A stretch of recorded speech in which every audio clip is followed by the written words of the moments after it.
Tukaj na srečo ni bilo toliko slenga. Jaz sem skušala približati do te mere, da sem se predstavila čisto v položaj, kaj bi bilo meni smešno. Vem, če imam ravno kakšne anekdote, um, ampak protest je bil seveda nekoliko poseben, ker gre za posebno obliko.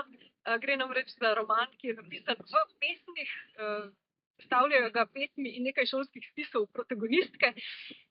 In seveda ujet ta glas ne samo najstniške protagonistke, ampak najstnice, ki piše v poezijo, tako kot se ona izraža v svoji poeziji, s katero gre potem tudi na pesniški slam.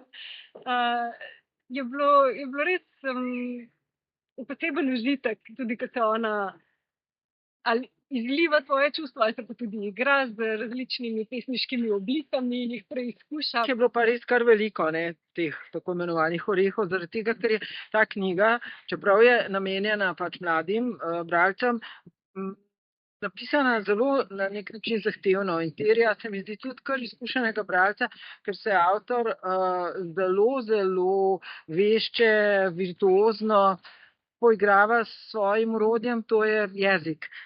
In dejansko čuti se tudi ta njegova razpetost med prozno pripovedovanje in med poezijo, kajti je tudi pesnik, tudi reper in je strašno na trenutke hudomušen, igriv, domiselen, polno besednih iger, jezikovnih ugank postavlja v knjigo.